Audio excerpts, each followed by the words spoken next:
Hi everyone.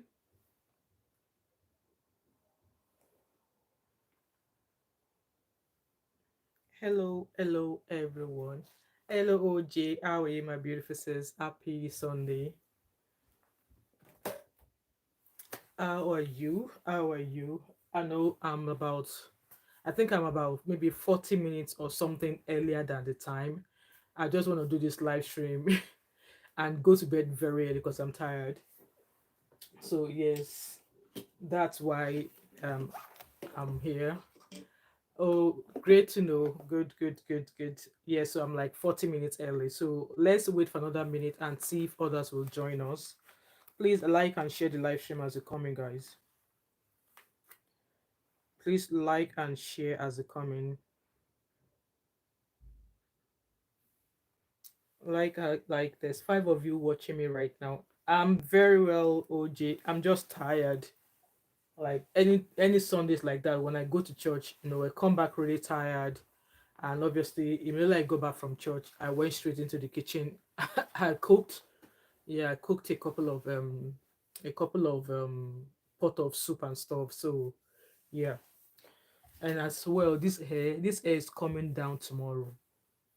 I've had enough of it. It's actually coming down tomorrow. My face is like a grease ball right now. My face is like a grease ball. There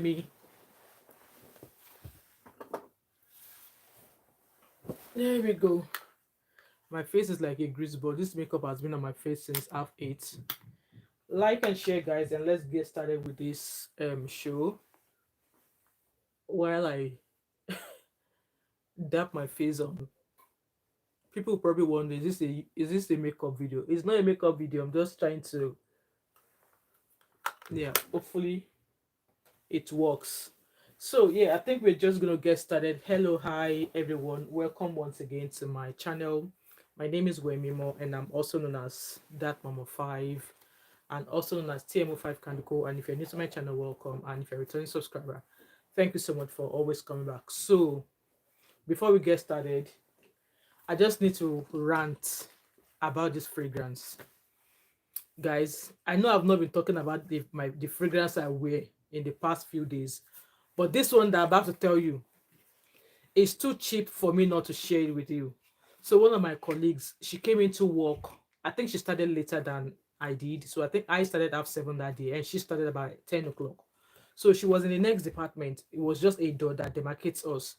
So I decided to go into pre-op, which it was where she was working that day. And the smell that hit my face, I could smell something spicy, cinnamon, not extremely sweet. I just love the scent. And I was like, oh, who is smelling spicy? Who is smelling cinnamon? Who is smelling this, that? And the girls, they were like, oh, this is the my color. I mean, they pointed to her that she's the one. And guys, I walked closer to her and I was sniffing at I was sniffing her neck. And I asked her, what are you wearing? I love that smell. And it's a very, very cheap fragrance, guys. You will not believe it. And this is it. Lush Sticky Dates is a limited edition. I think it's towards this time of the year that Lush brings this scent out. But it's a body spray by Lush. And guys, it's long lasting.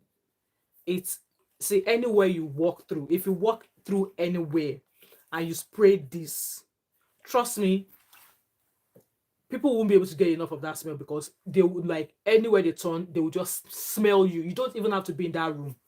This I'm maybe hopefully going to go into city center tomorrow. I'm going to go buy myself another bottle. And this was just £25. It's from Lush and it's called Sticky Dates. And it says it's a limited edition. Okay. Very cheap. And it smells good. So with that being said, let's jump into today's video. So I'm sure you guys can see from the thumbnail there. Yes, OJ Sticky Dates by Lush. I'm gonna go and buy another bottle for myself because it's a limited edition. I think they only have it during winter period. So I need another squish bottle. I need another one. £25. I think it's good. So let's talk about today's topic. It's a very sad one. A very, very sad one. And it just goes to show how if your eyebrows is beautiful. Thank you, blessings. I wish you could just stay like this permanent. This one always turns out better than this one, maybe because I'm left-handed. So when I do this, it turns out better as compared to this, but I'm going to enjoy it while it lasts. So welcome, guys. Let's officially go into today's story. How are you guys doing? Let me ask how you guys are doing. Happy Sunday. I hope you're having a lovely weekend. And have you started Christmas shopping? For me, I have not started it yet. If I don't even know where to begin. So that's true confession made.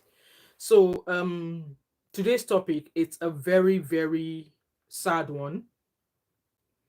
A very, very sad one. Good to hear, blessing. And when I saw the posts, I was like,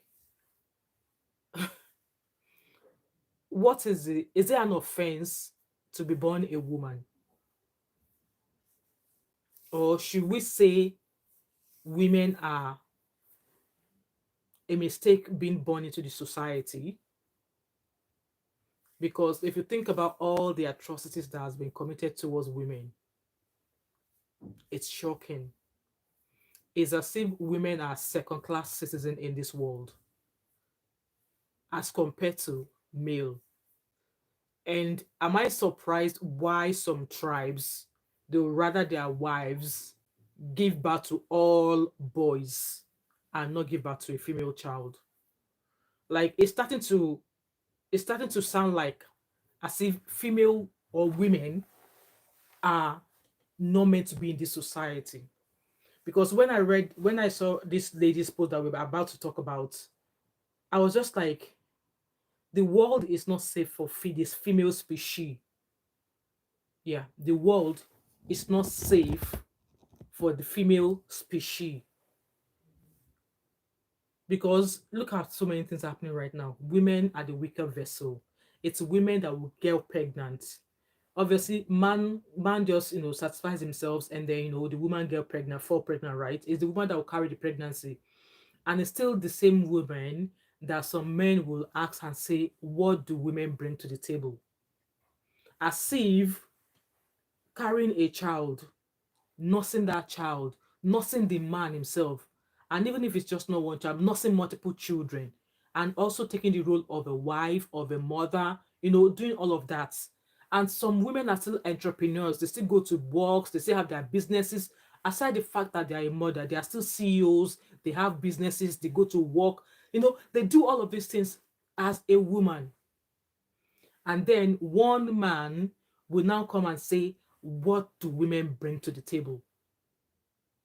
And I'm super happy that women of this generation know what they want. Maybe not all of them. At least I have a few that are following me, that are watching me on my channel, who have already carved out what they want for themselves. And if you are a young lady, either dating to marry or you've just married, it is not too late to reshuffle what you want in a marriage. I'm just going to say that. So me touching on these things I'm talking about boils to the fact that a young lady or a young woman lost her life. And obviously she's a woman, right? And she's married, she has a husband, but her husband dropped a post, and you guys can see a picture on the thumbnail there. So I'm going to read the story and then we'll take it as we go. So if I'm not seeing your comment, I'm just going to take my iPad that's here, so I'll be able to glance down and see comments. So if I'm glancing down, I'm just trying to read your comments. So I think the first post I saw was on Punch newspaper. Punch newspaper carried the story about how a hospital spied a man's wife by removing her fibroid and her womb without the consent of the patient herself and the husband. So I tried to, obviously they tagged the name of the person who shared it, so which happens to be the husband of the woman. So let's read the story together. Let's read the story. So the handle of the husband is Killion Arts. Killion Arts. That's the name of the husband. It's a social media handle. I think he's an artist or something. So he said with a picture of his wife, your life was cut short on 30th of October 2024 same day as our daughter's birthday, and a day after our son's birthday, due to carelessness of people you, you due to carelessness of people your life was entrusted upon. We will not relent until justice is served on your behalf. So I want to believe she's a mother of two. A mother of two, I think, either a mother of two or a mother of three. So I'm not sure, but let's stick on the fact that a mother of two. So he continued saying, Island Maternity Island Maternity is an hospital on the island. So Island Maternity took my wife's life due to incompetence and stupidity. My wife was scheduled for a CS on the 29th of October 2024. That morning, we arrived the hospital and were booked. So normally here in the UK as well, some women, once immediately they fell pregnant, they say they are going for elective, CS, and they'll be able to see over time, they'll be able to see a consultant who's going to meet them with their midwife, and they'll fix a date. Once they find once they calculate their due dates, because they've already said they wanted a CS, they will have to check for availability of when they could slot them in. So like that, they already know what day they're going to have their baby. In fact, they can even decide what time they want to go into theater for their baby to be born. So that's just one of the benefits of having cesarean section. So my wife was scheduled for a cesarean section on the 29th of October, and that morning we arrived at the hospital and were booked in. I made payments for everything, including delivery of 2 pints of O blood negative. She was the third person booked for the day. The first three people stayed an average of 30 minutes in the theater before both baby and mother were brought out. When it was our turn, that's the turn of this man's wife, the woman we're talking about today. When it was her turn, after three people, she was wheeled into the theater.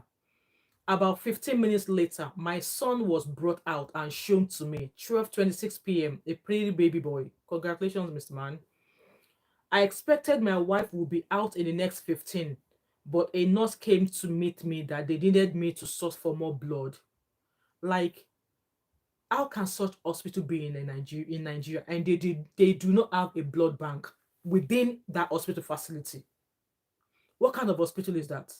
Guys, I want you to take a lesson from this video. If you're ever going to go into any hospital in Nigeria, so I'm going to be dropping my advice and opinions as we read this story.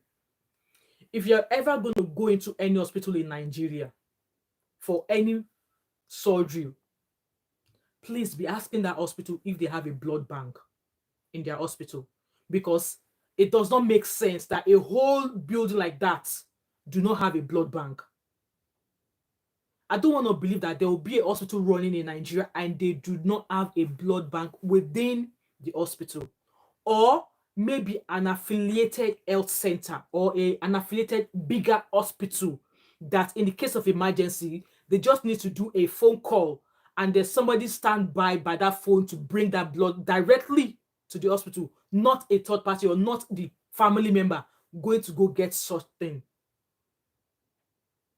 So why is the hospital as big as that not have a blood bank? So with that said, that's one thing I want you guys to learn. If you're ever going to go into any hospital in Nigeria, before you go in there, whatever consultant you're asking, ask them, do they have a blood bank in the hospital? And if they don't have a blood bank in the hospital, ask them, what hospital do they get their blood from? Do they have a standby hospital who will be able to provide them any type of blood that they want or that they are needing, should in case you're going to be needing blood? That's one thing. Let's continue.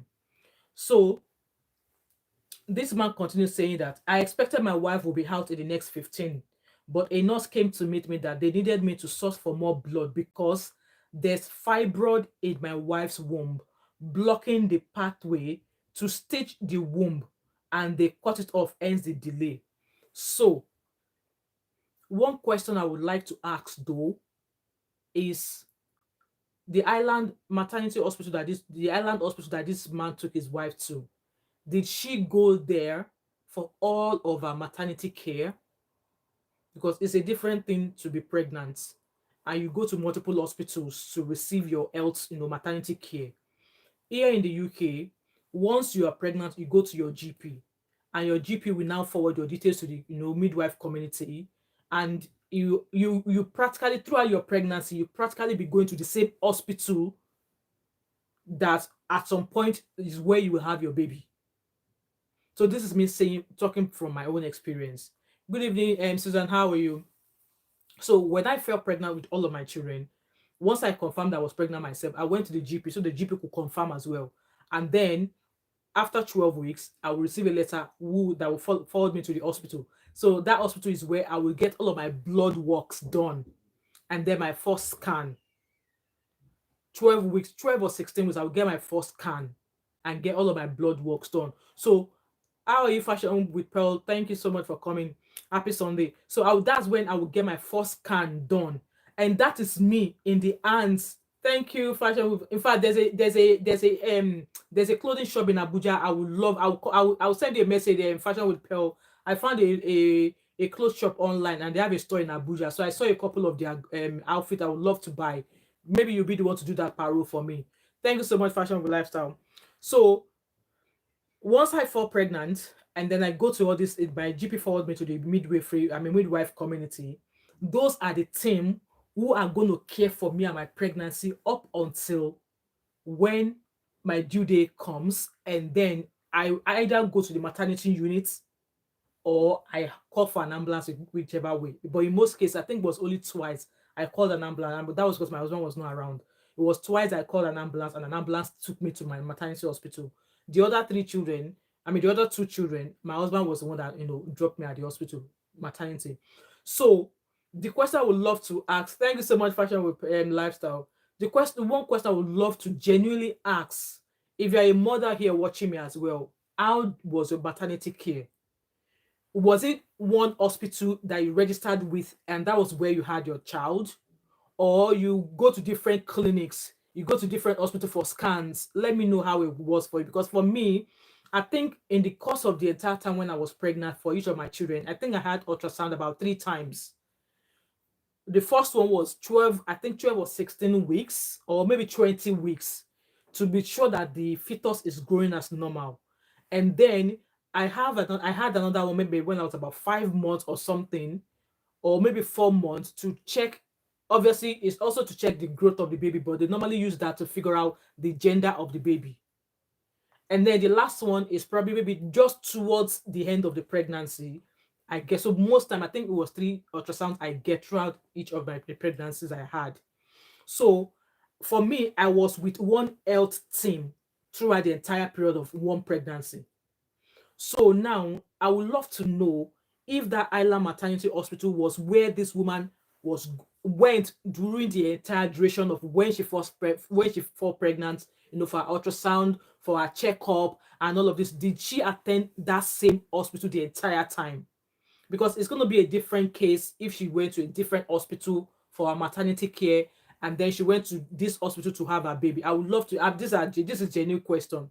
Hello, Cindy Manuel. How are you, my beautiful sis? So this is a genuine question, and I would love to know how it works. If any of you has ever had a baby in Nigeria before. So why I asked that question is that if she attended that Island Maternity Hospital throughout the entire duration of her pregnancy, they will have records of all of her ultrasounds.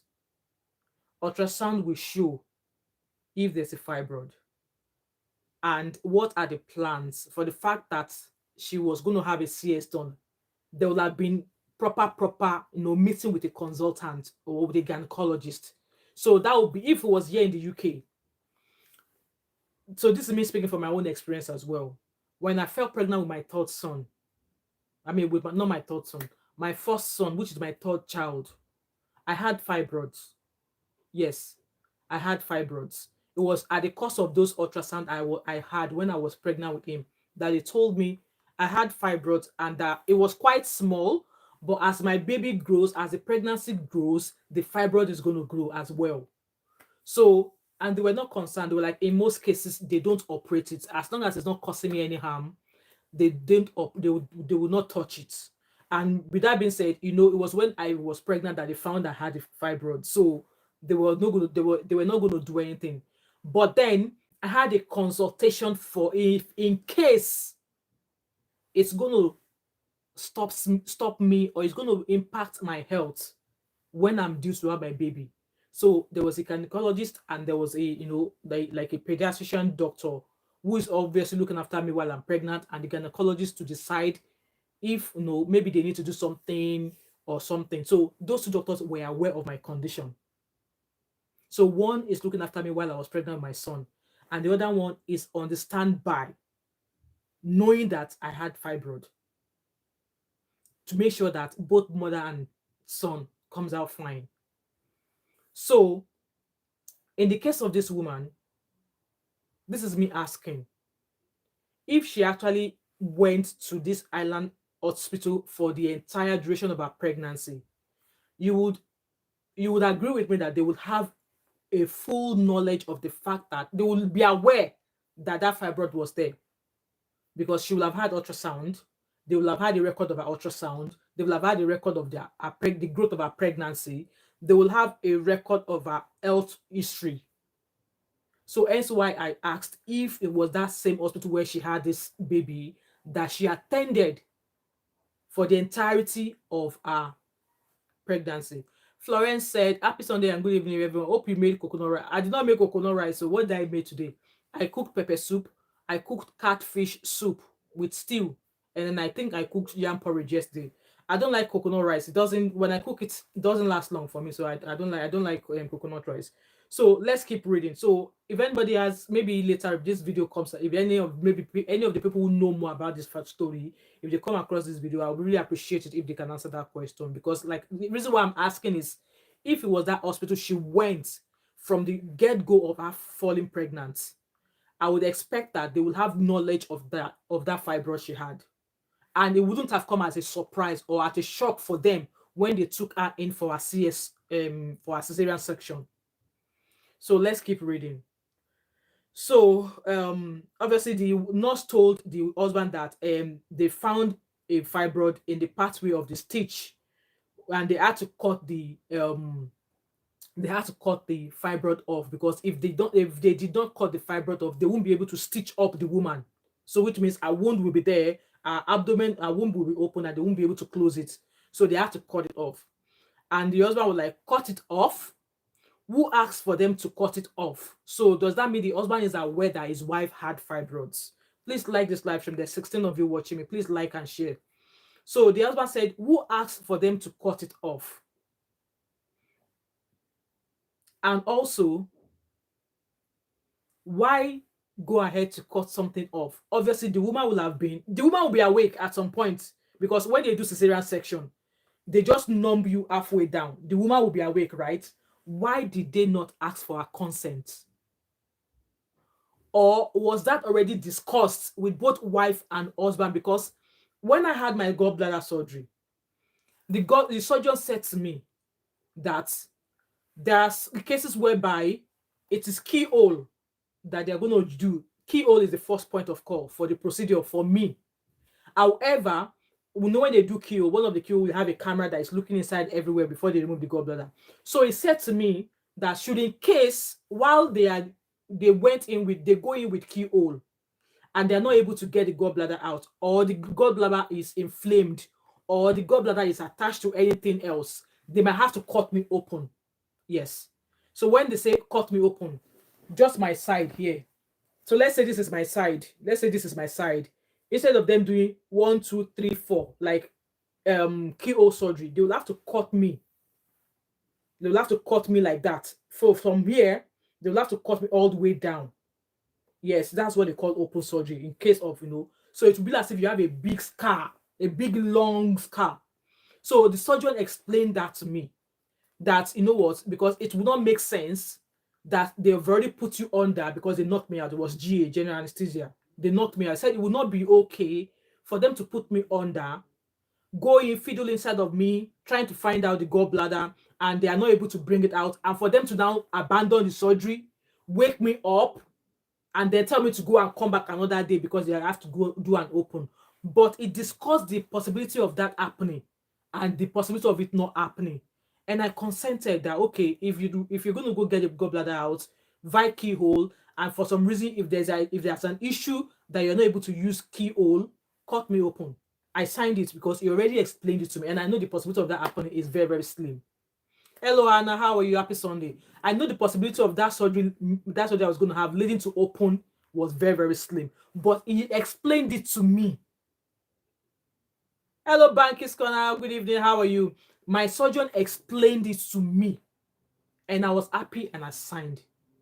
So, in the case of this woman, that's why I asked earlier on, did she receive all of her maternity care from the beginning of that pregnancy at that hospital? So, which means that if she did, let's assume now that she had all of her antenatal care at that hospital, they will have the record of all the ultrasound she had when she was still pregnant with that baby. Love and butterfly, good evening. How are you? Welcome to my channel. They will have the record of the ultrasound, so it will not be as a shock for them that the woman had fibroid, right? That's why I was asking if she received all of her maternity care from that hospital. So let's move on. So they asked me to go get 2 more pints of blood. Note, this blood is not just easy to get. Luckily for me, I made calls and we got the 2 pints. Can you imagine if this man does not have money? Can you imagine if he does not even have money to go and get that blood? They asked him to go get. That's why I said Nigeria is the person that called Nigeria shithole is back as a president again. And I'm telling you, that's not going to be the last name he's going to call Nigeria again. Nigeria is messed up. And we wonder why people are leaving Nigeria. Like I said, what if that man at that moment he don't get money to go buy the blood? What would have happened? Would they have left his wife to bleed to death? So this man said blood was hard to find. He still went ahead, and she's a very beautiful woman. She's a very, very beautiful. Look at her. She's beautiful. So he went to get. So he said they brought her out, hooked intravenous thingies on her and a stuff. A few hours passed. Nurse asked me to go get rug ham from the pharmacy. I don't know what that drug is used for. While I was there, I got a call from my brother-in-law that my wife was being rushed into the theater again. On rushing back, the nurse told me her tummy was swelling due to blood accumulation. She's probably hemorrhaging. And they had to take her in for emergency surgery again, the second time. My brother-in-law told me my wife complained of difficulty breathing, blood clotting. If her bloods are clotting, if she's bleeding, hemorrhaging, and is clotting, she would definitely have issues breathing. They had already gotten hemorrhaging. Thank you, Bankis. So, and I'm going to share my experience of hemorrhaging with you guys as well. So, issue of a woman having fibroids, it's not a joke. It's not a joke. But I'll finish the story and then I will touch on that experience that I had with my son. So, my brother-in-law told me my wife complained of difficulty breathing. They had already gotten my brother-in-law to sign a form for complete removal of her uterus. Why do that? Why do that?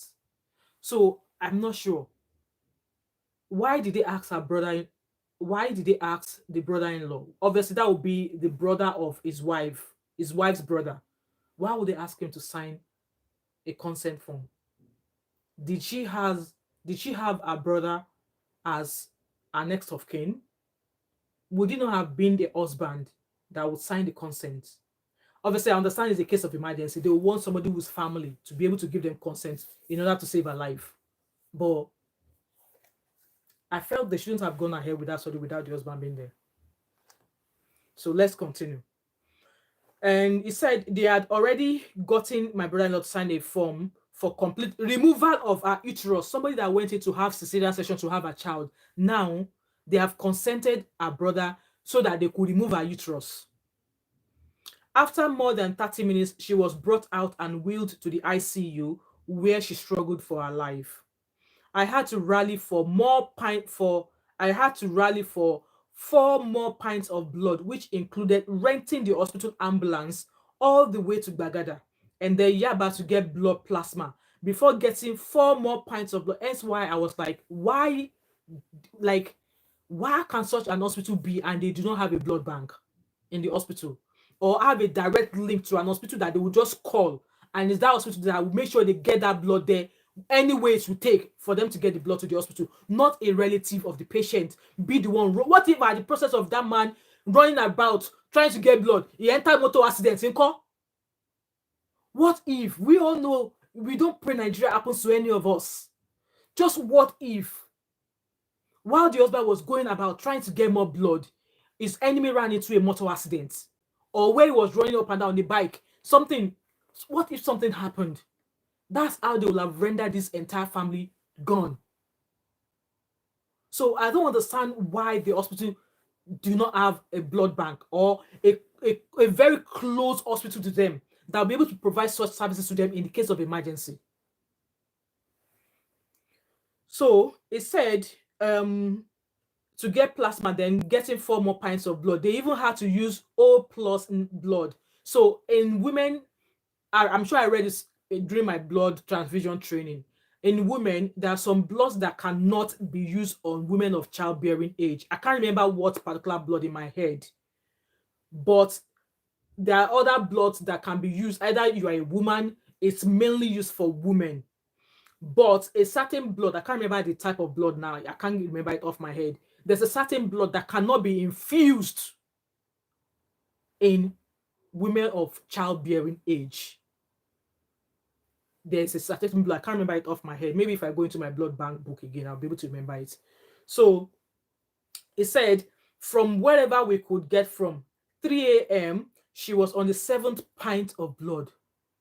7th pint of blood. On top, say they cut fibroid. 7 pints of blood. When she went into I was just about to say that she will eventually get, her heart is going to stop because her heart is going to struggle to pump that amount of blood. And yes, she went into cardiac arrest. There was too much blood. There was too much blood. Because she's bleeding out and you are pumping in more blood. What kind of doctor is that? My papa. She's bleeding, she was bleeding out and they are pumping in more blood. I guess the fibroid they cut off was what was still bleeding. Instead of them to find a way to stop that bleed, they are pumping in more blood. At the end of the day, her heart struggled to pump all those bloods and she had cardiac arrest. And for the fact that she went into cardiac arrest, she wouldn't have survived it. I did not even see that part of the cardiac arrest. Boy, my head, because I remember my high alert immediately life support training. My mind was telling me she's going to go into cardiac arrest. And yes, she went into cardiac arrest. She went into cardiac arrest and never made it back. I knew that was going to happen. Because if you're pumping in, if there's a certain pressure of blood that your heart can pump, and at certain times, yes, the heart is meant for pumping blood. But if the pressure of the blood, you wonder why some people, high blood pressure kills people. You wonder why high blood pressure kill people. You wonder how. Because of the force that the pressure of the blood is going to be exerting on the heart. The heart, even though it's the machine of the body, it works at a certain pace when it's pumping blood. La bum, la bum, la bum. When it's starting to go la bum bum, la bum bum, la bum bum, you are in trouble. I've heard how a heart beats under a microscope. There's a certain beat it makes when it's pumping blood. That is the normal blood that is circulating in your body. If you now add external, like you had extra blood, if it's too much, the heart will struggle to pump. It will struggle to pump. And before you know it, cardiac arrest. And in our own case, everything happened so quick. Our hearts just shut down. Some other people, their organs will be the first to start shutting down before the heart. But in our own case, cardiac arrest straight. And this woman died. She did not even get to see her newborn baby. I know OJ. She did not get to see her own baby. Her 3 children were rendered motherless that day. So her husband said, my wife died due to the hospital's incompetence because they had informed me about I think it meant to say they hadn't informed him, but in this post here, it says they had informed me about carrying out a fibroid operation. So I think it meant to say they hadn't informed him. Hence why I asked that question. I wouldn't want to put any blame on anybody or even the hospital right now. I already found fault with your hospital. Why do they not have a blood bank? Why is the husband the one running around to go find blood? And the second question which I asked was it that same hospital that immediately the woman found out that she was pregnant, did she had all of her maternity care in that hospital? That is okay. Doctor, I am pregnant. Oh, doctor, yeah, go and do scan. Oh, yeah, go and do blood check. Because here in the UK, when you fall pregnant, they will do HIV test. They will do all series of blood tests on you to make sure that you are not going to pass anything to that baby.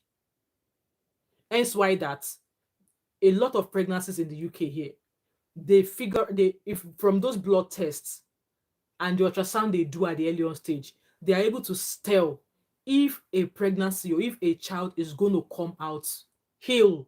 When I say heal, maybe have some either maybe neuron diseases or any kind of illness. They will know because there will be markers from the bloods and from the ultrasound to show maybe this child is going to have so sickness. Maybe that child is going to have so neuron disease. They can tell from those scans and blood results. Hence why some parents they will tell them that, oh, maybe from the images of the baby, maybe the baby is not growing as their baby is meant to grow, or maybe the baby, while from the ultrasound, maybe the baby has some deformities or something. They are able to find all of that out. Hence why if you're a pregnant woman in Nigeria, don't miss your scans and your blood tests. And try and stay with one hospital. Don't be going everywhere. I know money. And if we are talking about money, I know people get married so they can have children and stuff. But then if you don't have money, you should not be having children. I'm sorry to say. I'm sorry to say, because as it is, pregnancy is a beautiful thing. And at the same time, it takes money. So if you're a pregnant woman, or you hello Rosie, or you know somebody, or you say it could have been blood clot, that's probably going to happen as well. So she's hemorrhaging. And when somebody hemorrhage, that's because the blood is coming out and is clotting. It's forming into clots. That's what happens when somebody hemorrhage. The blood is leaking out, but they can't stop it. It's still coming. And for the fact that they are not able to stop the blood from coming out, they are adding in more blood. Does that make sense? I felt what they should do is to find the source of the bleeding. And I think the source of the bleeding was the fibroid they removed. And fibroid surgery cannot be done like that. Fibroid surgery cannot be done like that. And so I asked that, were these doctors who performed this surgery on her? Hello, G. Simon. Hey, my runaway brother. G. Simon, welcome back. How have you been? Hence why I asked that, the doctor that performed the surgery, was it the doctor who has been taking care of her from the beginning of that pregnancy? Because if that was the doctor that was looking after her from the beginning of that pregnancy, he will have been aware that she had fibroid. Hello, Gloria Choma. Long time since. How are you? He will have been aware.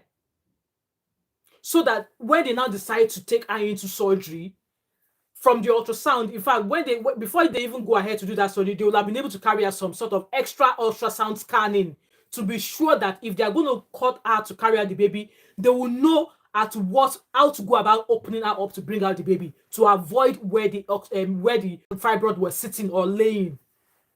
In my own position, my son was on top of my fibroid. Because they told me that was why during my son's when I was pregnant with my first son pregnancy, I had multiple ultrasound, because when I did my first ultrasound, they thought I was having twins actually. And then they scheduled me for another one at I think 35 weeks. And then that was when they saw the full extent that it was fibroid that I had. Internal bleeding, exactly. That was when they found out that what they thought was another baby. In fact, at some point they were like, maybe it was another baby, and maybe the other baby was no longer breathing. That it's only just one that is living. But then this time around they sent me to a bigger hospital to go get the ultrasound done, and that was when they realized that yes, you've got fibroids, and yes, your baby is big, and the bigger your baby becomes, this fibroid is going to grow. Like the fibroid is practically growing just the way your baby is growing. That was what I was told. So it was like I then had two different doctors looking after me. I had my gynecologist who is there making decisions on what's going to happen. I had my gynecologist who is making decisions on how things are going to be, and I had my midwife team who are going to make sure that for the baby, all they have to do is the baby has to be fine. So two teams were looking after me, and at some point, I would say out of my pregnancies, my first son's pregnancy was the one that exhausted me the most. Exactly, OJ. So the fibroid is competing with the baby. The fibroid was competing with the baby because my son was very, very big when I had him. Very big.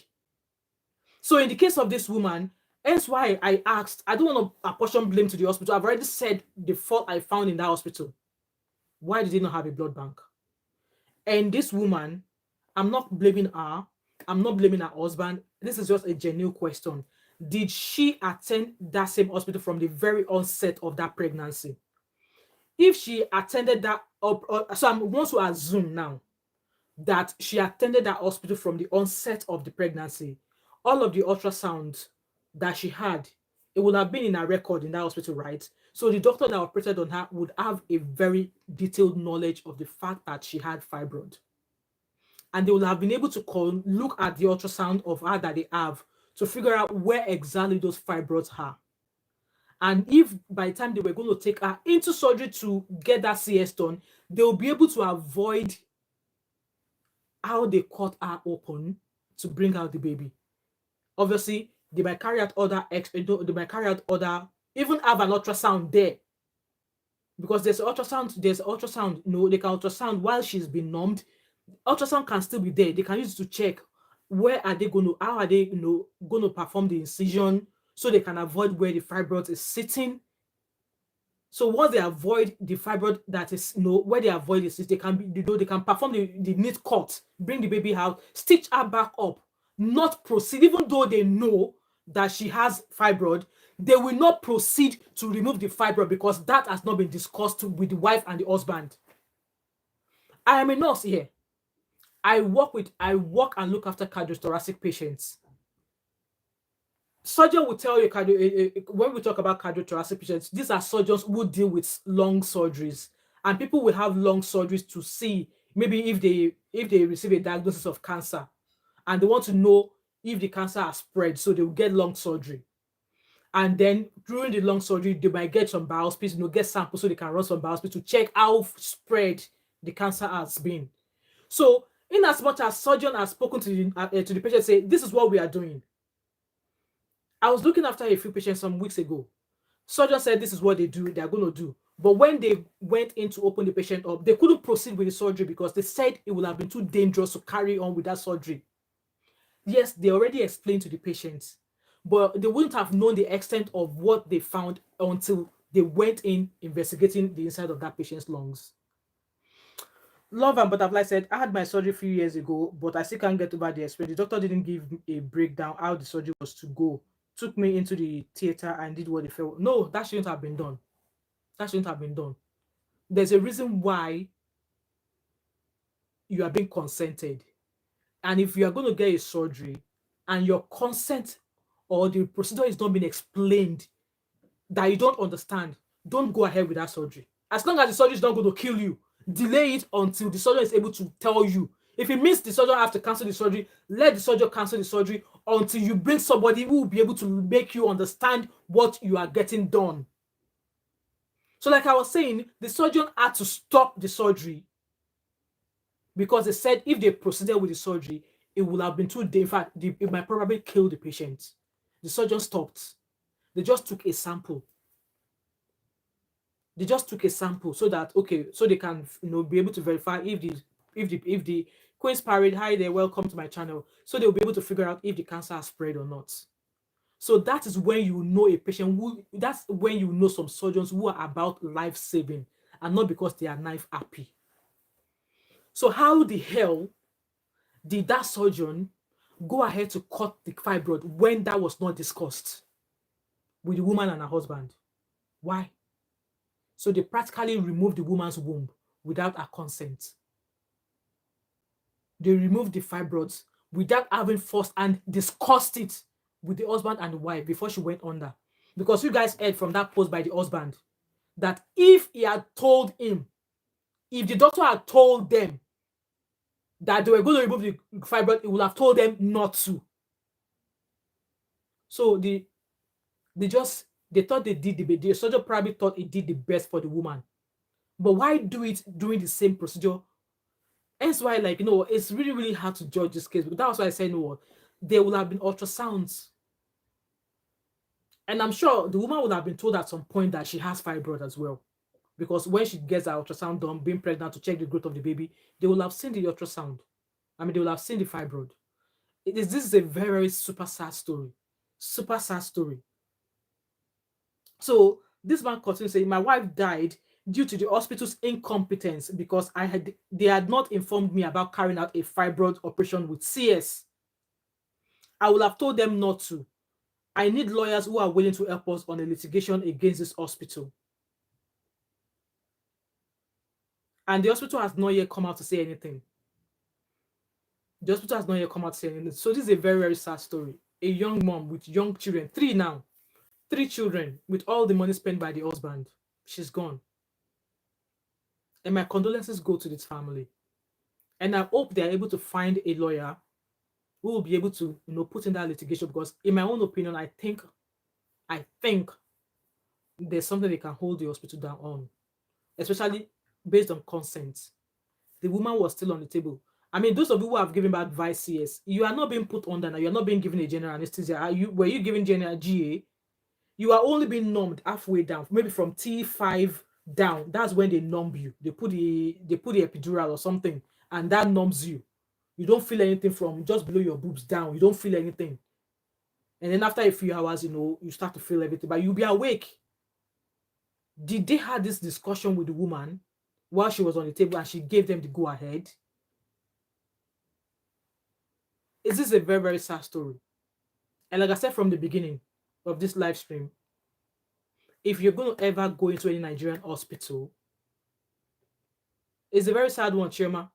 If you're going to ever go into a Nigerian hospital for any form of surgery, please inquire if they have a blood bank. If they don't have one within that hospital, ask them where is their nearest one, or what hospital is the nearest hospital that provides them with blood in emergencies. I pray none of us have to go through emergency surgery. But if you're going to go, even as much as even if you are going into an hospital to have a baby, ask. I am a nurse here in the UK. Every patient that comes through my hospital to have surgery done, we always have their group and save done. Group and save. And they get them cross-match for blood. Because you can never tell. A surgery that you think will go smoothly, that is meant to be 30 minutes, might end up being a prolonged case that might need pints of blood. So they always get those things standby. Standby. So my experience of having fibroids with my son. So his pregnancy went well, actually. The pregnancy was a straight on, other than me having sciatica. Like every time I try to walk, it's as if my leg, it's as if my bones are clacking or something. I'll feel a sharp pain. Other than that, pregnancy went well. And yes, it was quite big, which meant that I was having to use support belts to support the bump. My son was big when you need to see my tummy. I don't even have any of my pictures when I was pregnant. But I remember it clearly. It was so big that I was wearing this girdle. They called it Island Maternity. I said it's Island Maternity in Lagos, in Ireland. That's the name of the hospital. Let me see if I can find it. Island Maternity Hospital. Island Maternity Hospital. Island Hospital. Let me find the name of the hospital. Yeah, so it's a maternity hospital. So I want to believe that woman had all of her maternity care in that hospital. Island Maternity Hospital. It says Lagos Island Maternity Hospital. It's in Lagos Island. So it's a maternity hospital. So I'm of the opinion that woman had all of her maternity care in that hospital. So like I was saying, with my son, it was quite big when I was pregnant with him, and I had to wear girdle, like an elastic girdle, to support my pregnancy, to wrap it around the bump, to wrap it around my bump, because every time I walk, it was very, very big. And when I went into labor, I already packed my bag. I knew I was going to have him that day because I was already feeling contractions, knowing that yes, I had fibroid. And I was not concerned at all because I was reassured that it's going to be fine. At some point, they were going to start me on medication to shrink it, but then they don't want any effect on the baby. So I was not placed on any medication. But instead, I was having, back to back ultrasound to check the growth of the fibroid, to check the growth of my baby. They were happy that my baby was growing fine. They were not really concerned much about the fibroid anyway. They were more concerned about the growth of my son. So I went into labor room, had my son, they placed him on my chest while they were trying to get the placenta out. So as one of the midwives went to palpitate my tummy, she went to massage my tummy because they had to do that to make sure that the placenta come out without it breaking into pieces. Because there are some people, the placenta will pieces up, and you have to start looking for it. There's a certain amount it has to be. So there's a way they will kind of like slightly massage your tummy or just palpate your tummy like that to make sure that the placenta. They might just ask you to cough and then it falls out. So once they would kind of like palpate your tummy, they know how to do all this midwife know of the skill. So once they've already gotten it, almost gotten it out, they'll ask you to do a small cough, and that cough will just make it fall. So immediately that midwife went to do this on my tummy. I screamed out in pain. I screamed and she was like, "What's the problem?" I said, "I felt as if she's just used a knife to pierce my stomach." Immediately I said that, the emergency button at the end of the bed, one of the midwives pressed that button and the alarm went off. I think I had about two doctors, about three midwives, and about maybe two other people who are healthcare support workers because I remember they were wearing light blue. So in that room, before they called the emergency people, there's about seven people in that room with me. Obviously, I already had the baby. They're going to look after the baby, and the other ones, they're looking after me to make sure that the placenta is out and stuff like that, and also monitoring me as well. So immediately I said that to them that, immediately you touched my tummy. I told her that it felt as if you just sliced me open with a knife. Immediately I said that, one of the midwife, one of them grabbed the baby off my hands. My son was on my chest. I was lying on my back. My son was on my chest, and the alarm button was just at the top of my head there. She reached out, pushed that emergency red button, grabbed my son. Before I knew it, the room was filled up with people. When I looked around and saw people, I was scared. I got terrified. I thought I was going to lose my life, actually. The room filled up. Before I knew it, they were already pulling me. There were phone calls being made. At this time, I was going in and out of consciousness. It was God that saved me. It was God that saved me. If I was in Nigeria, I wouldn't be here talking. I would have died. So I was wheeled in. I was going in and out of consciousness. All I knew was that everything was just going. I was not seeing things clearly anymore. And mind you, I did not have any pain meds for my bath. I did not have any gas and hair. I was not given any pain meds at all. I had all of my babies without any pain medication, natural bath, all of them. So this particular one was not like no VJJ bath, no pain meds, no gas and hair, no nothing. It's not an easy journey. Hence why some men will come and tell you that what do women bring to the table? So I was starting to go in and out of consciousness, and now I just remember some of them, they were calling my name to try and keep me awake. Eventually, they got me to the theater. I did not even know that it was a theater, but I remember clearly it was a very massive head of light, a very round circular light, massive, shiny, big lights. And I remember a voice saying to me, "I'm going to put this across your face, and I want you to count 1 to 3. When you count 1 to 3, I want you to take a deep breath in." Before I even count 1, I was off. I had my son on a Sunday afternoon. Yeah, Sunday afternoon. And by the time I woke up midnight Monday morning. Monday midnight, just as we're about to cross into midnight. So Sunday night, I woke up just before midnight Monday. That was when I woke up. And as I woke up to start turning in the bed, the light went on and one of the nurses came in. And she was like, "Oh," she was hoping that I would wake up at this time. Obviously, that's the time they expect the anesthesia to wear off. So they observed me for another 15 minutes. And then I asked them, "Where's my son?" They were like, "Oh, your son is fine." They were like, "Oh, he's a beautiful baby. This is that." So after about 3 hours getting out of recovery, I was moved into the maternity unit of people who have had their babies. And then the surgeon came in to see me the following day. The doctor that was looking after me. and said to me that I hemorrhaged. And what caused my hemorrhaging? My fibroids. That is fibroid that they did not touch at all.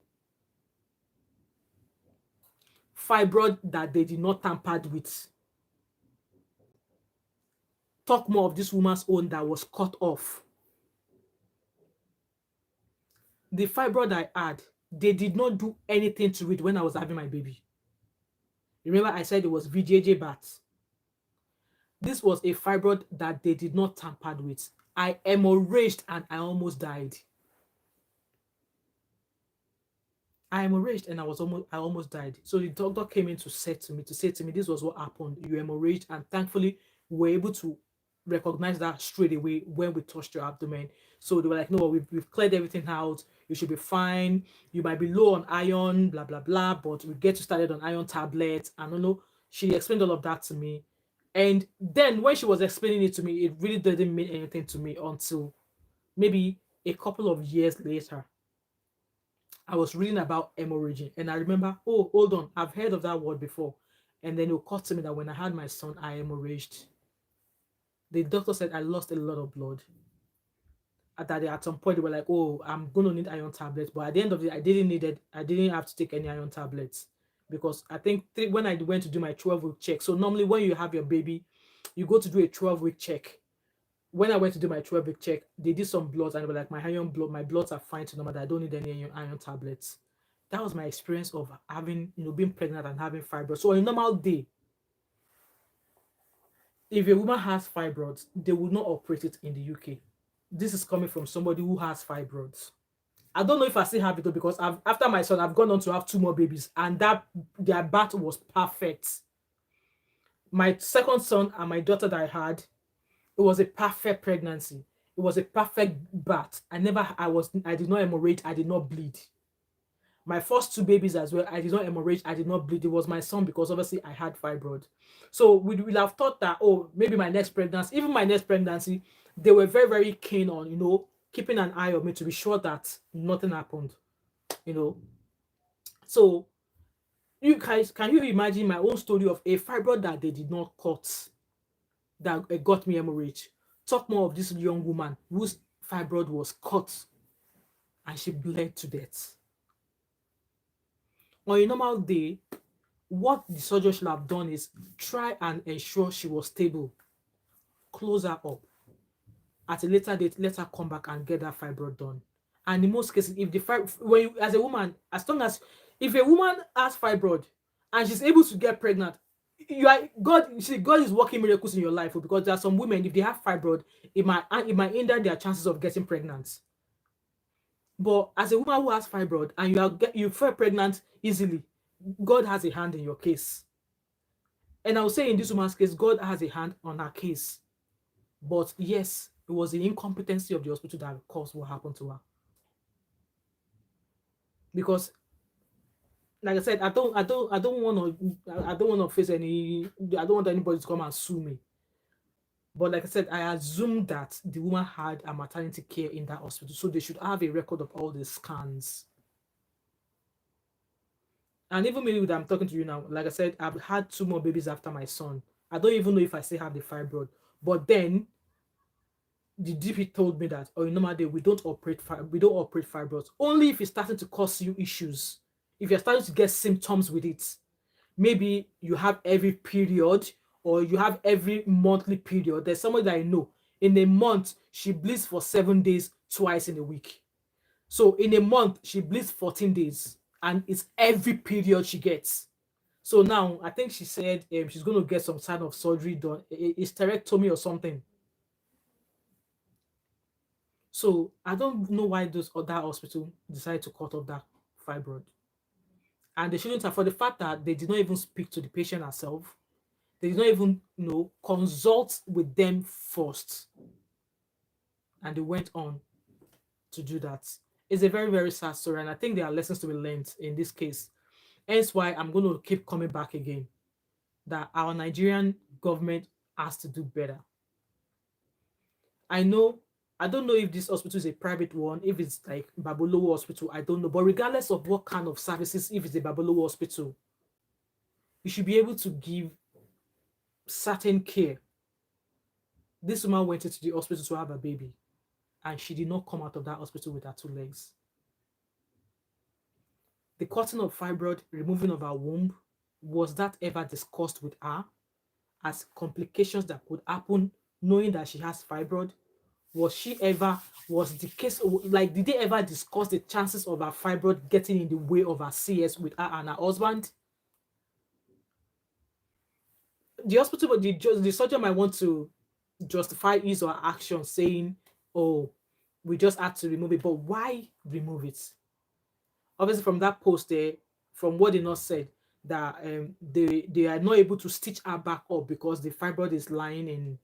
Is there no way they could have cauterized it, like, burn it off rather than cut, burn it so that the bleeding will be minimal? I mean, obviously, I'm not a surgeon, but this is me thinking because I've seen surgeries being done. I see how they take off stuff and they cauterize it. When I mean cauterize, they use like hot something to so that when they are taking off that extra skin, it seals the skin so that it doesn't bleed. Could they not have done that?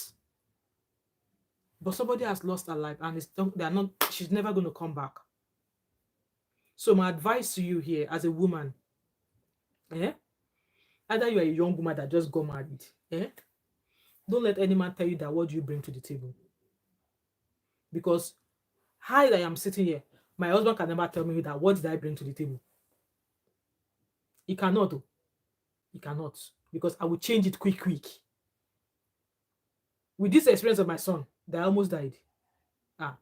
He cannot tell me that what did I bring to it. I brought 5 old human beings to the table. I brought my entire life, my entire being on the table.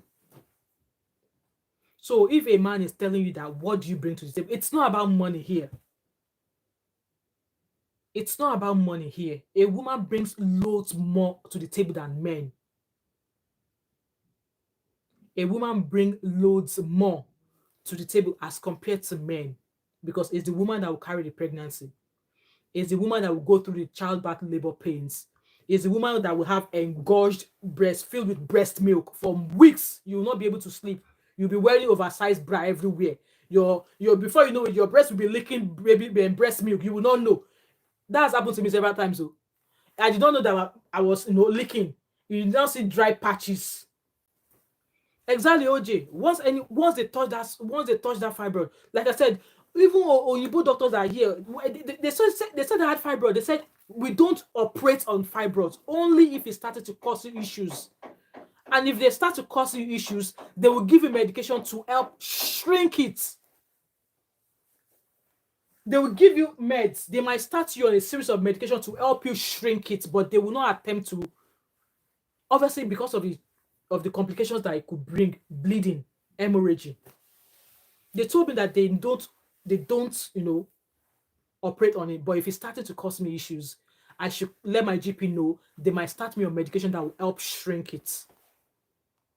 And in my own case, I was just lucky. During the ultrasound, they said my son was lying on it. So maybe it was while I was pushing my baby out, my baby pulled it. But because they said he was lying on it. So it must be maybe when I was pushing, trying to push him out. He decides to, like, okay, this fibroid, you're coming with me. He decided to tug it. Maybe that was what happened in my own case. Hence why I bled.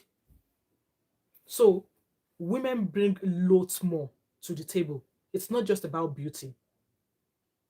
Women bring loads more to the table.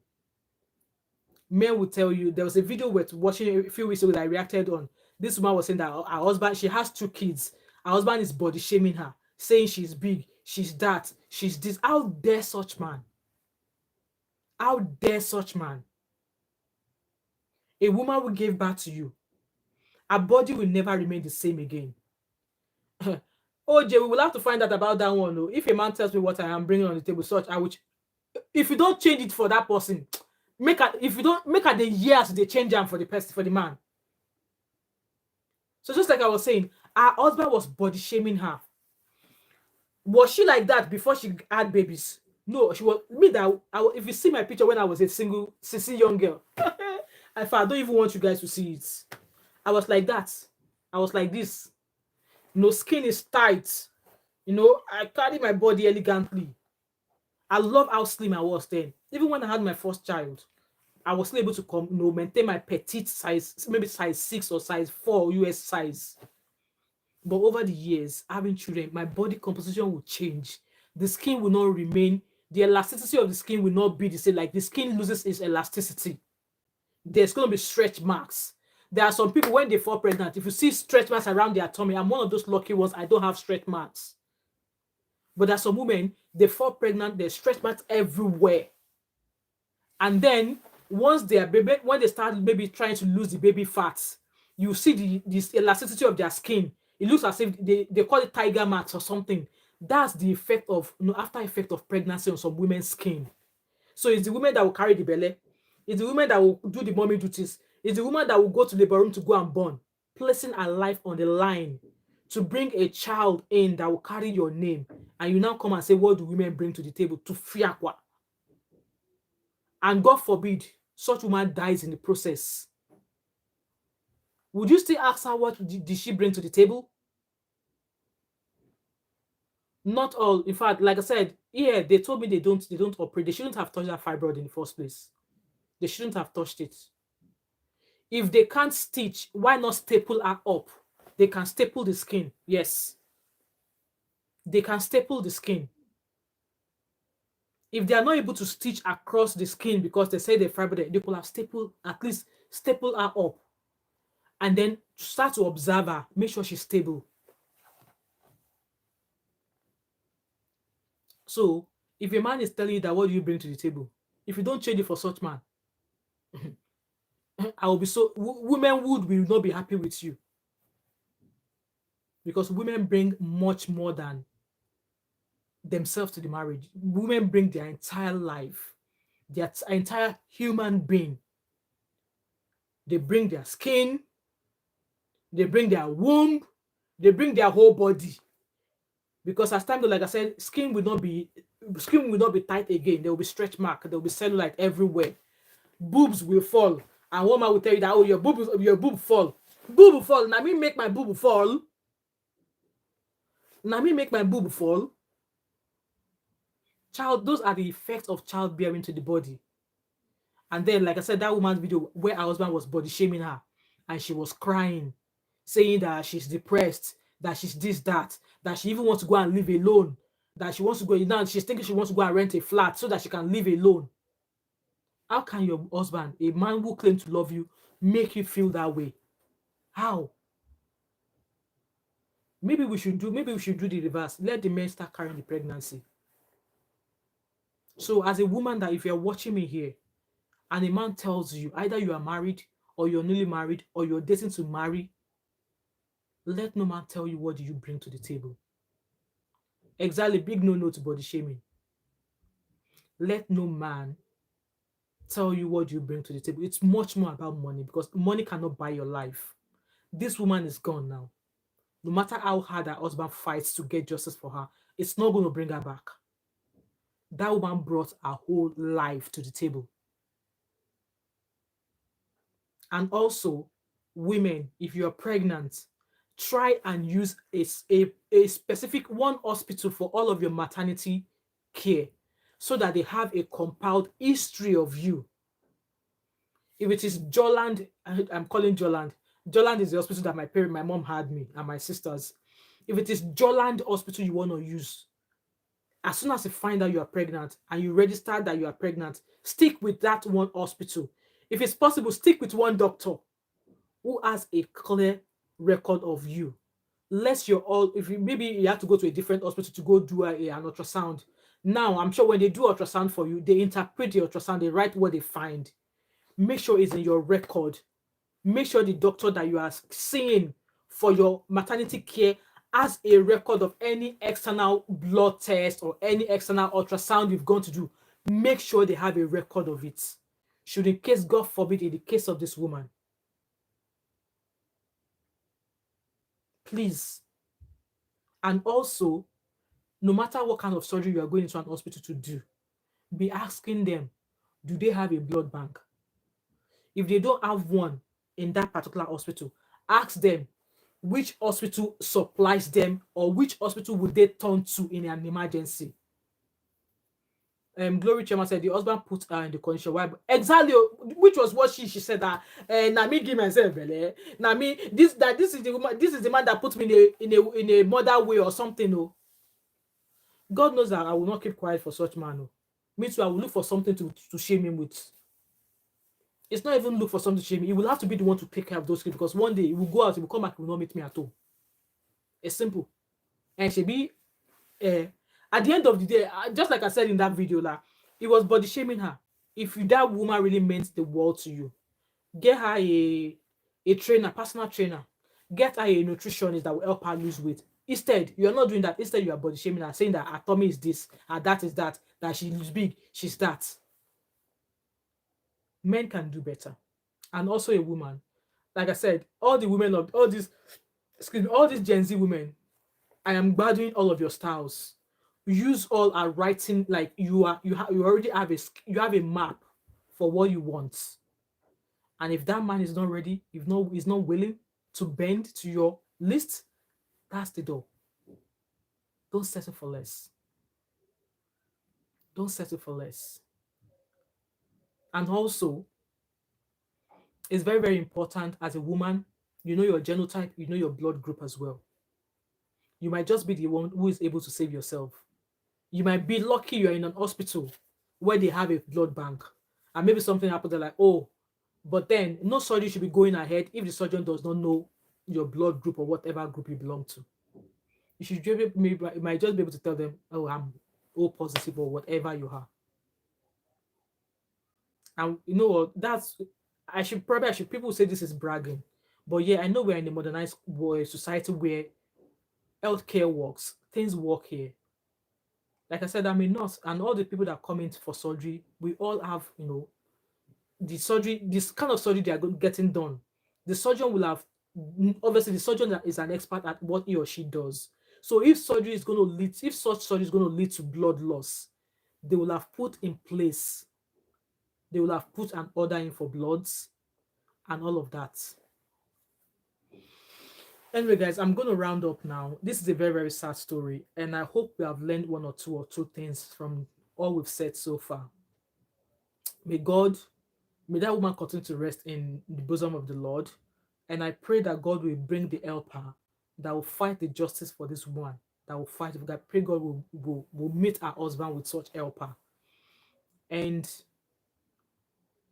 it's so sad what happened to that woman. Hemorrhaging.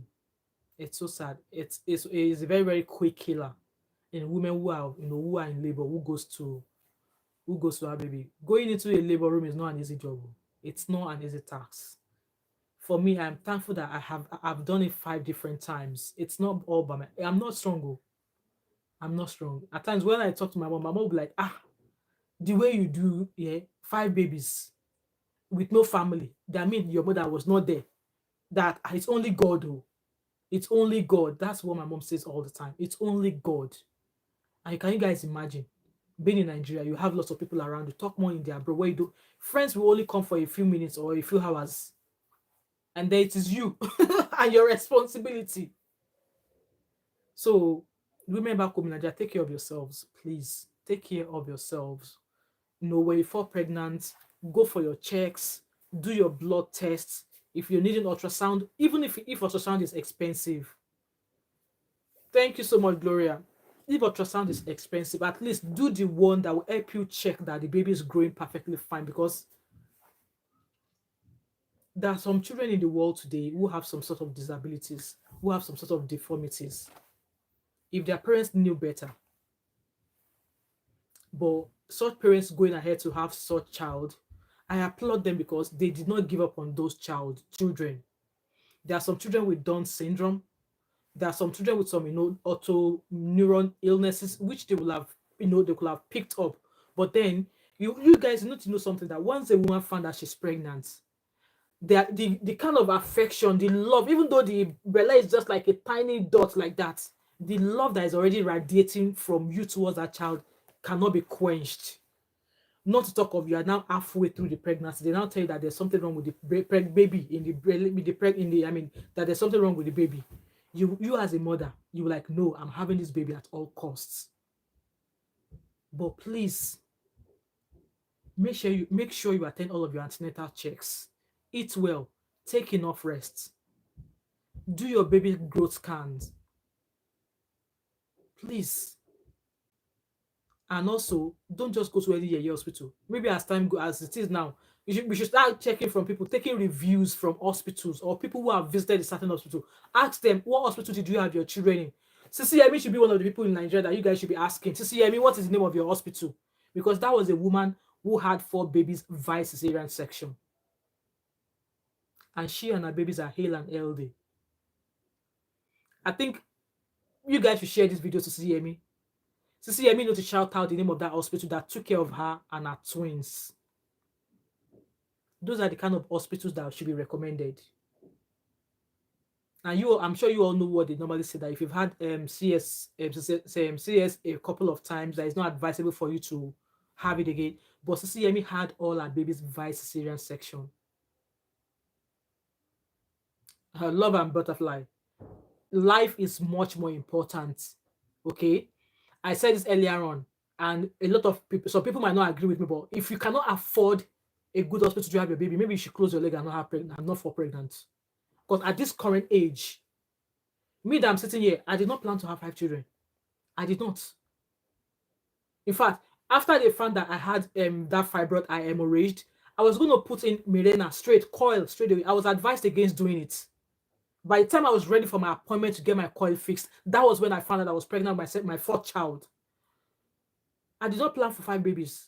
I mean, I already had 2 girls, and then I had my son. That was me done. I did not plan on having 5. I did not. So when I hemorrhaged, I was like, oh, because I felt, I now have a boy now, 2 girls and a boy. That's me done. I booked an appointment to go get the coil, Mirena. And they told me no, I can't, because they were still trying to figure out why I bled. And by the time I was ready for me to get my coil, obviously they were like, oh, it was a fibroid. They will try and check maybe to start me on medication to shrink it. By the time I went, they gave me an appointment, which was months later. Obviously, me and my husband were where I was protecting myself, which my husband did not like. But I was like, Mr. Man, me, I don't want to fall pregnant. But there have been times when we did not. And then months later, I went to the hospital, the clinic, to go and get my call. And the lady was like, miss, no. I'm just going to do a quick pregnancy test. And yeah, she did pregnancy test, positive. She left me there. I cried my eyes out for a good 20 minutes. Because I did not expect to collect pregnancy news. I went to go and get my call fixed. And she was like, I'm going to do a quick pregnancy test on you. And yes, it came out positive. Same thing happened. Last one. So, yeah, there are some good government hospitals. Hence why good government hospitals ask which one people used. Ask the name of the surgeon. If the CS you're getting on, ask the name of the surgeon. Ask for reviews. And there's up to you to settle down on which one you want. And at the end of the day, life cannot be bought. If a life goes away, you can't bring such life back. If it means you have to go and borrow money to make sure that your wife or the woman has a good childbirthing experience, you will do it. The government hospitals, nothing to write them about. I pity women who have to go through such, though. That's what I'm saying. Ishiro, Lokodido. If you're going to fall pregnant to have another baby, you must be ready for the financial constraints as well. In fact, I even hail those people that give birth at home. I don't know how they do it. But my condolences goes to those family, and I pray God gives the family the fortitude to bear the loss. Anna's expression said, this is a sad story. I also have multiple fibroids. I can relate totally with this story because my first pregnancy, the fibroid was so big. My story, exactly. Me, self, I am a survivor. Ishiro Nio, Bankis, you understand that Yoruba? Ishiro Lokodido. So if you want to born Pekeni, na calculation lobade. Na calculation lobade. Go and ask Sisi Yemi will tell you. Me that I'm sitting here with 5 Pekin, I am telling you. Maybe I'm still living in the abroad. Do you know how much food we go through in this house? Not to now talk of somebody in Nigeria. I've talked my own. Childbearing, na calculation it carry come. Na calculation it carry come. You must be ready for the financial constraints and also prepare that, God forbid, if worst come to the worst, money day. That's where I'm going to drop my mic. And for those, I don't know if I should hide this or not hide this. I don't want people to come for me. I will not hide it. I will not hide it. Because I'm still recovering from the dragging they dragged me on TikTok. So, as a woman, having multiple children, amen, oh, it's good to have children. But multiple children, don't do it. Don't do it. I told you guys I did not plan to have 5 children. That's why I said once you want to get the news of you being pregnant, for the fact that that pregnancy is a tiny dot, the motherly instinct in you will not want to do anything to tamper that pregnancy. And I said, if I was not in the UK, I would have died in Nigeria because my fibroid was so big. The NHS doctors and midwives really tried. See, God saved me too, and I was just sharing my experience that God saved me also. I would have died if I was in Nigeria. My enemy would have died because I would have bled. They will probably be asking my husband to go and bring blood as well. In all things, God always gives us reason to know. In everything, God gives us a scenario or a case to give thanksgiving. That is my case. And it's not as if maybe we are perfect. And it's not as if maybe this woman that we're talking about, it's not as if maybe she was not perfect. But just as her husband said it was incompetence. And if you go onto the comment section on that post, people were just swearing for government and for that hospital. People, they were just swearing. Let me even go on that post. People were just swearing on that hospital and on the post on the government. People were just cursing the hospital out. And like I said, I've not heard anything from the hospital. They've not put out maybe they're investigating. There are so many people that knows the woman. They were just saying how good she is, how good she was, a good lady. Such a beautiful lady. Now they've rendered her and her children. Island Maternity Hospital, OJ. It's called Island Maternity Hospital in Lagos Island, I think. People are just cursing Nigerian government. They are cursing the government and the hospital. Like I said, I've not heard anything from that hospital yet. They've not put out anything. So, guys,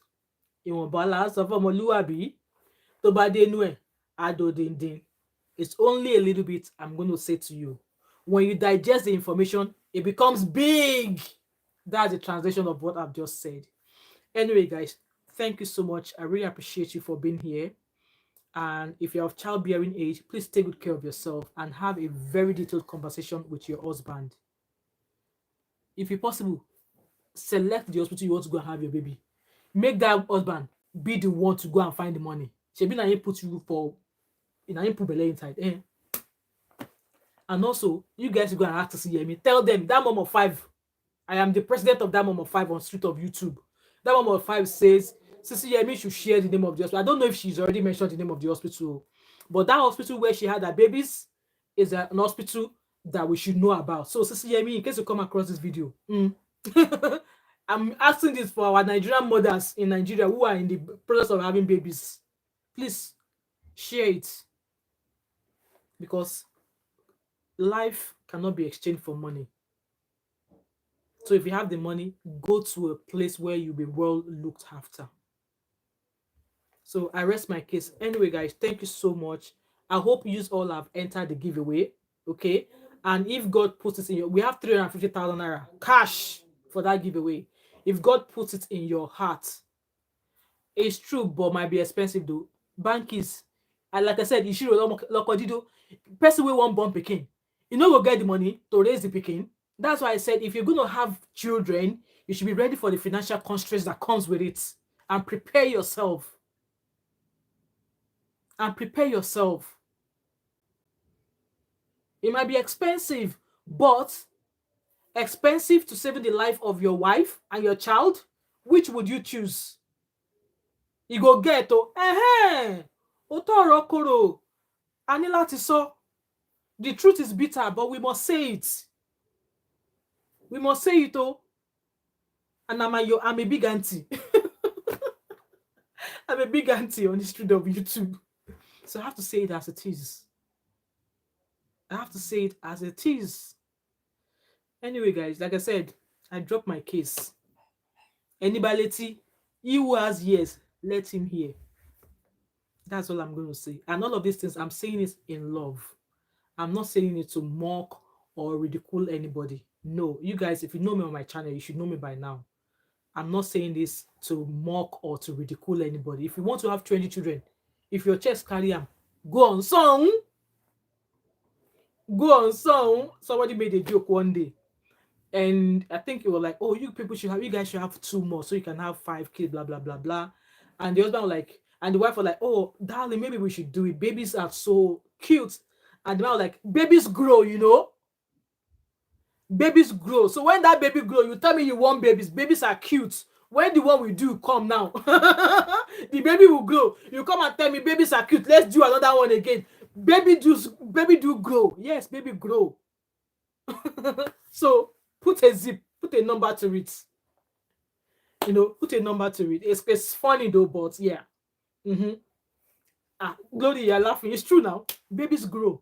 Babies don't stay babies forever. In fact, you want to keep buying diapers. You want to keep buying SMA Gold. You won't want to keep buying, what's that baby milk again? It's SMA Gold that my son hates. And it's not cheap. You know, it's not cheap. And he had SMA Gold for hungry babies. I think it's the blue one for hungry babies because my son he liked food when he was a baby.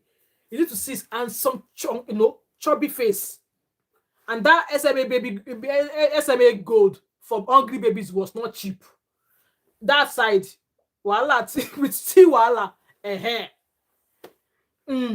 So SMA Gold is not cheap. You know what they're selling baby food now, baby milk. You know what they're selling it now?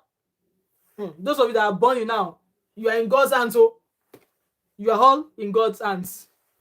Anyway, guys, I'm just going to round up, guys. I don't want to make this video too long, and I hope we have all learned 1 or 2 lessons from all we've discussed in this video. If you're going to go into an hospital, please, ask about the hospital. If it's possible, ask a review about the doctors and surgeons there, okay? And also, keep a tab as a pregnant woman. Keep a tab of all your medical records. It's advisable that you stick with a. Glory said, "I beg, I'm okay with 2. Well, 2, you are good. You are good. It's God that's helping somebody to watch over children.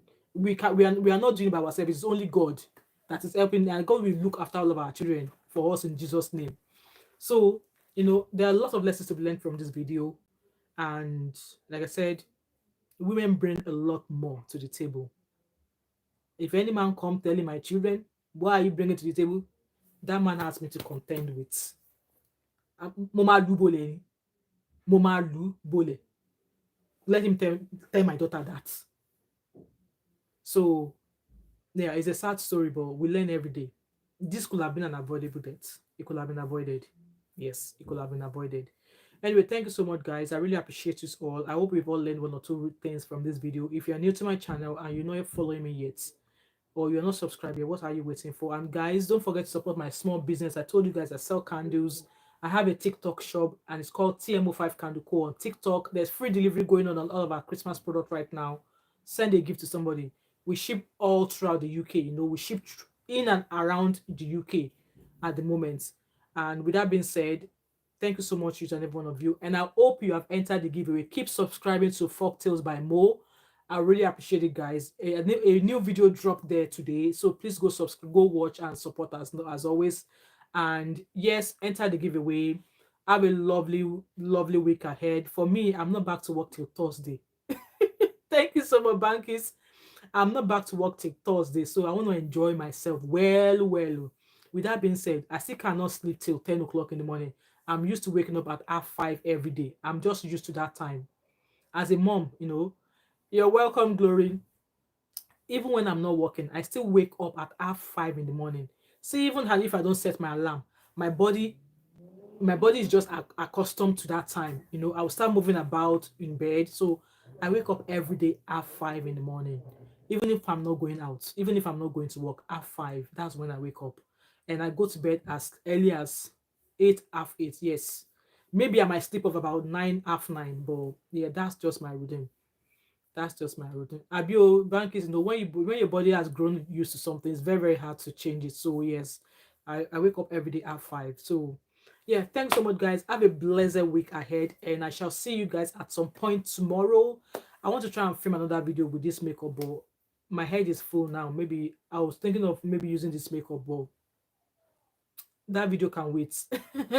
Thank you so much, guys. I really appreciate you all. Like, share this video, turn on your post notification, and I shall see you all tomorrow. And let's come and talk about Chidima Adeshino, who came as the second runner-up in the just concluded Miss Universe. And South Africans are still crying. And to cover our South Africans, they never tell us. But I will see you all tomorrow. All right, bye.